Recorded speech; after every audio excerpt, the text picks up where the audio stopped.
আমরা আমাদের ফরজ আদায় করতে গিয়ে ফরজের কোয়ালিটিতে যে কিছু ঘাটতি থেকে যাচ্ছে, অবশ্যই থাকছে।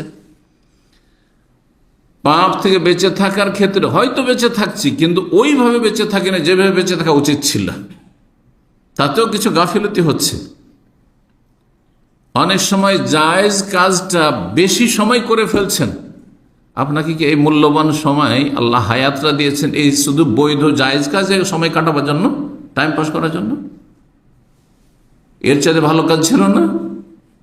আরে জায়েজ তার বিভিন্ন জায়গাতে ঘোরাফেরা যে সময়টা করলেন বা সময় কাটালেন, আপনি যে মোবাইল দেখছেন, ভালো জিনিসই দেখছেন মোবাইলে, শুধু দিনের কথা যদি শোনেন তাহলে এলেম শিখছেন, বাকি এমনি জায়েজ কিছু দেখছেন, বিভিন্ন জায়গার খবর দেখছেন, আপনি খবর শুনছেন, পড়ছেন, বিভিন্ন জায়গায় দেশে কোথায় কি হচ্ছে শুনছেন, কোনো নাজায়েজ কোনো আপনি কোনো ছবি দেখলেন না, কোনো কিছু দেখলেন না যেগুলো ইসলাম বিরোধী, তারপরে তো জায়েজ কাজে আপনি কাটালেন। এই জায়েজ কাজ আপনি দীর্ঘ সময় করবেন, এইটা আল্লাহ কি পছন্দ করেন? নাকি আল্লাহ পছন্দ করেন যে এই মূল্যবান আপনার এই হায়াতের মুহূর্তগুলি জিকির আজকারে কাটুক, কোরআন তেলাওয়াতে কাটুক, তাসবিহ তাহলিলে কাটুক, মানুষের উপকার করাই কাটুক, মানুষকে সময় দেন আপনি, ইত্যাদি ইত্যাদি, মানুষকে দেন শিখান আপনি। আল্লাহ যেন বোঝার তৌফিক দান করে বিষয়। কারণ অনেকে মনে করেছে আমি তো কোনো নাজায়েজ কাজ করছি না, ফেসবুক থেকে ভালোই তো দেখি, বিভিন্ন জায়গার খোঁজ খবর, দেশে কি হচ্ছে প্রতিদিন সকালে উঠেই দেখি। এই কাজের জন্য সকালে উঠে আপনার জিকির আজকার ছিল না, কোরআন তেলাওয়াত ছিল না? সারাদিন চলে গেল, কয়টি আয়াত পাঠ করেছেন আপনি? কয়টি আয়াতের তরজমা তাফসীর শিখেছেন আপনি? যদি রব জিজ্ঞেস করে, অবশ্যই জিজ্ঞেস করবেন। এই নিয়ামতগুলি কি জায়েজ কাজে, বৈধ কাজে কাটাবার জন্য? অনেকে টাকা পয়সা বেশি আছে, বৈধ কাজে, আপনি রেস্টুরেন্টে খাচ্ছেন।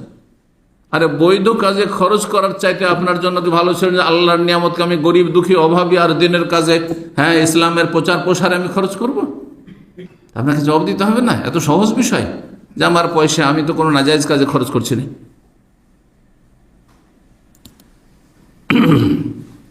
আস্তাগফির লিযামবিক, আল্লাহ বলছেন হে নবী তোমার ভুল ভ্রান্তির ক্ষেত্রে তুমি ক্ষমা চাও, অথচ আল্লাহ রাব্বুল আলামিন তাকে আগেই ঘোষণা করেছেন লিয়াগফির লাকা আল্লাহু মা তাকাদ্দামা মিন যামবিকা ওয়া মা তাআখার, আগের পরে তোমার সব কিছু ক্ষমা, অগ্রিম ক্ষমার ঘোষণা।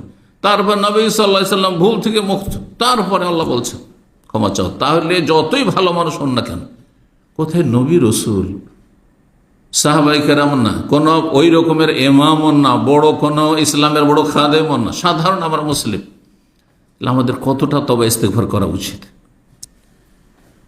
তারপরে যে কোনো মুমিন মুমিনাতের জন্য তবে, নিজের জন্য শুধু না, নাফসি নাফসি করবেন না যে আমি নিজে জান্নাতে গেলেই হইল। আপনার মুমিন মুসলিম ভাই বোনেরও যাতে করে জান্নাতে যায়, জাহান্নাম থেকে বাঁচতে পারে। ওয়ালিল মুমিন ওয়াল মুমিনাত, তাদের জন্য আল্লাহর কাছে ক্ষমা প্রার্থনা করো। দাউদ আলাইহিস সালাম সম্পর্কে কোরআনে কারীম সূরা সাদের আয়াত 24 রয়েছে। দাউদ আলাইহিস সালাম তার জীবনে কোন এক ভাবলেন যে আমি তো ফিতনায় লিপ্ত হয়ে গেলাম, গুনাহ করেছিলেন, এই মর্মে ইহুদি নাসারাদের পুস্তকে গাঁজাখড়ি রয়েছে, আম্বিয়া রসুলগণের সাথে বেয়াদবি রয়েছে তাদের সামনে, ওইসব কিচ্ছা বাতিল কিচ্ছা। দাউদ আলাইহিস সালাম কি করলেন? ফাস্তাগফারা রাব্বাহু, রবের কাছে ক্ষমা চাইলেন। নবী রসুল দাউদ আলাইহিস সালামকে আল্লাহ কিতাব দিয়েছেন, তিনি রসুল, জবুর দিয়েছেন, ওয়া আতাইনা দাউদ জবুরা। ক্ষমা চাইলেন, ওয়াখাররা রাকিআন, রুকুতে ঝুঁকে গেলেন এবং আল্লাহ অভিমুখী আল্লাহর দিকে ঝাঁপিয়ে পড়লেন।